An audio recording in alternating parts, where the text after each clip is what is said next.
Networking events can be intimidating. How can you stand out while getting the most out of these events? Welcome to the Search Bar. You've got questions, let's find some answers. I'm your host, Adam Sparks, and on today's episode, we're searching for answers on networking. Deborah Gray, professor of marketing at Central Michigan University, is here to help us do just that.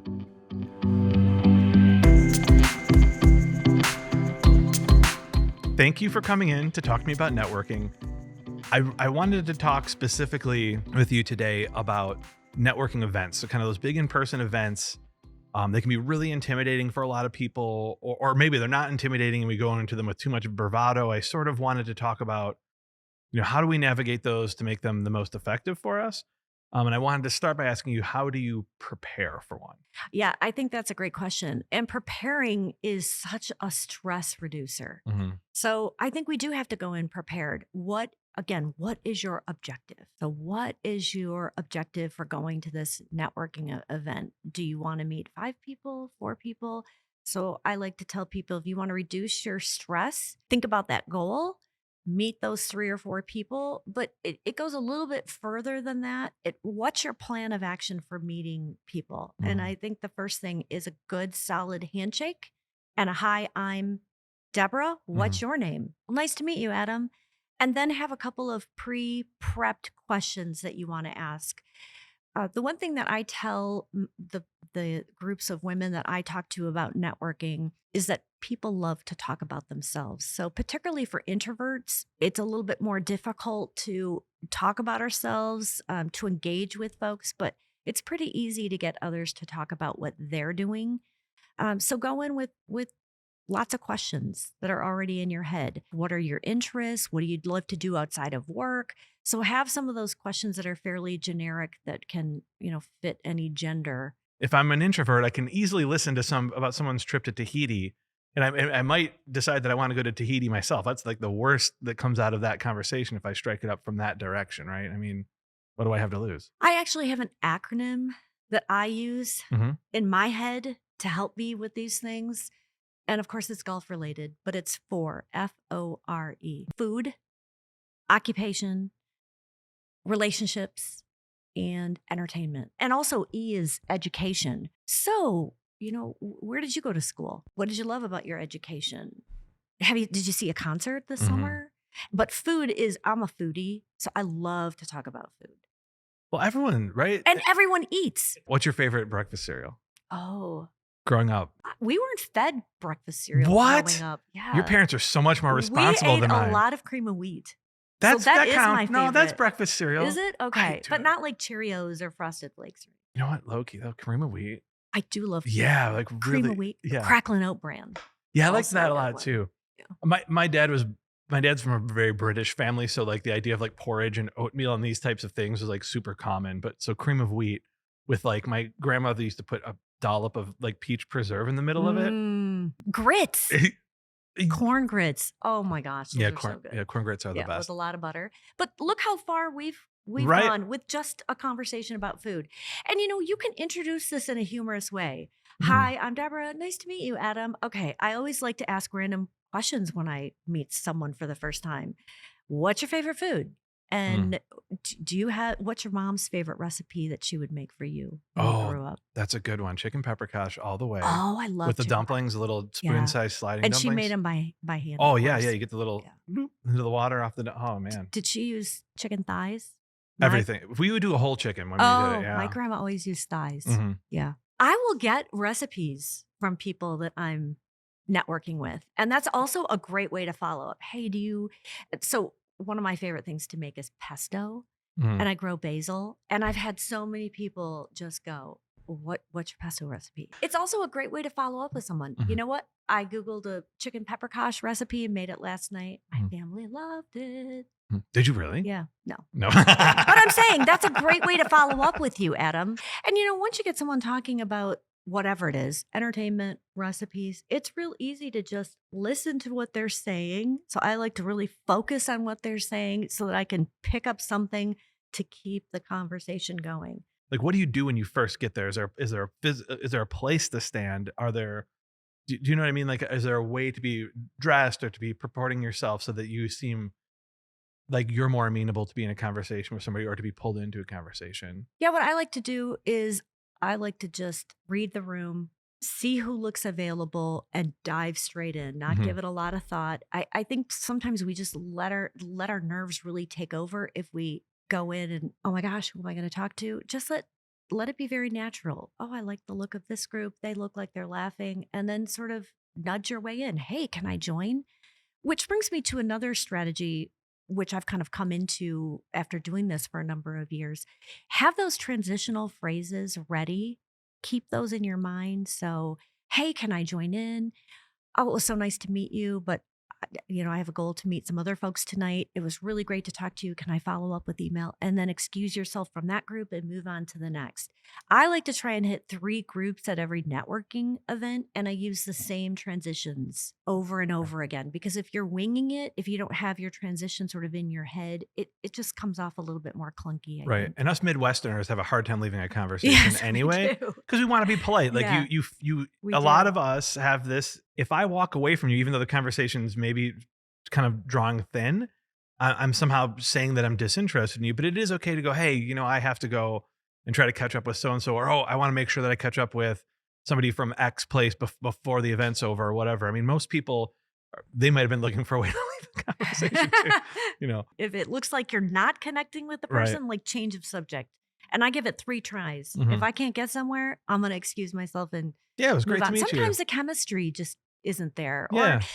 someone's had a bad day for whatever reason. They're there, maybe because I have to. Yeah, just sort of reading that person. And if you're not getting anywhere, yeah, just excuse yourself and move on. And if you are rejected, just think about the people that you've rejected. Mhm. There are just people that we just don't connect with. We don't have a lot of chemistry with. And I try and, put myself in the other person's shoes. So they're probably not feeling it either. They're probably going to be glad that I'm moving on. Again, if you have those transitions in your head and you just sort of drop everything else, I just walk without thinking. I'm going to go do this and get into this conversation, and yeah, you just got to do it. And if you put too much thought, I think we get ourselves just really ramped up, nervous. So I dive right in. And my thing is if I can get my goals met for the night, I think it helps me from a networking perspective, but then I reward myself with something. Mhm. Maybe it's a drink or I let myself go grab some food. I give myself Yeah. a little motivation to get the work done. Even a bad conversation has value. Absolutely. Mhm. And like you said, oftentimes we're just so nervous or so sort of in our own head about the conversation that we Mhm. have a perception of something that's really not even happening out there. Right? So that's a really good example of that. And I find that very comforting. I mean, we've all had those very awkward conversations, and I've had that happen too. And even with students, I've had students in class where I go, gosh, I just don't feel like they understood it or didn't hear me or didn't connect with them. And then they'll reach out years later and, oh Mm. my gosh, I just did not read that right. Right. But I find that really comforting and reassuring. And I try and in my headspace when I'm out there networking, I mean, I do it, I know how to do it, but I don't love it. I don't love it. But I Mhm. force myself to do it. And I just remind myself, not everybody loves doing this. And I'm probably talking with someone who's equally uncomfortable. Is it the power move or is it the bad move to be like, I'm going right to the person who put this on or right to the, whoever the executive in charge is, sort of like, is that the first person you should stop at or should you work your way up the chit chat ladder for that? I always find that person at the end, and Mhm. that's my exit strategy. Hey, I just wanted to come over and thank you so much for sponsoring this event. It was really wonderful. I met some new people, and thanks a lot. I've got to get going, and that's usually my exit strategy. One of the things that I do when I enter a networking space is if I see someone by themselves, usually that's a good person to reach out to instead of starting with a bigger group Mhm. because I always feel like that person is looking for someone to connect with. And so I can help them, they can help me, help them be at ease a little bit. And to me, it's a little bit lower risk to go and meet one person. And then, if you're laughing and having a good time about your Tahiti or concert this summer, Mm. other people are going to want to join in your group. And that brings me to my last strategy. I try to smile. Yeah. And I know that seems really forced, Or but just eye contact, right? yeah, but try and smile because we all want to be with someone who's more welcoming. So at a networking event, I love the folks who really can get the conversation going. And I try to be that person, but I'm not always successful with it. Neither am I all the time either, by the way. Yeah. Well, and let's because you burn acknowledge yourself that. out, right? Yeah, you do. Networking events, I think, are exhausting. I mean, because you got to be on, present. I'm collecting all of this data in my head. But one of the things that I do, after I've exited a networking event, I think it's very good to quickly take notes, whether that's in your calendar. For me, it's on my phone. Yeah. But I need to right away, who did I talk to? What was their email? Did I get a card? And remind myself, okay, here's what I gathered. Because if we let a couple of days elapse, we're going to forget that name. We're going to forget the conversation. So yeah, put it in your spreadsheet. I think, either journaling or note taking is so valuable. I do it a lot and I don't even reference it sometimes. Sometimes writing something down is the act of making it important. Absolutely. I'm hoping you can tell me about some common mistakes that I could avoid when I'm at a networking event. Yeah. The number one mistake to avoid is your propensity to go network with someone that you know. That's not really networking because you know the person. The number two mistake is to talk. We should be listening. And the number three is to avoid too much alcohol. I think many times we get nervous and we want to drink alcohol. We should limit our alcohol. You wrap up the network event. You've got through your 3 groups of people. You've done your check down for 4. You've had some good conversations. What's an appropriate way to follow up with people that you felt like you either had a good conversation with or that you had a relevant business connection with? Yeah, I always follow up with an email, usually the next day if I can. Right. I don't let more than 48 hours go by, but I follow up with an email.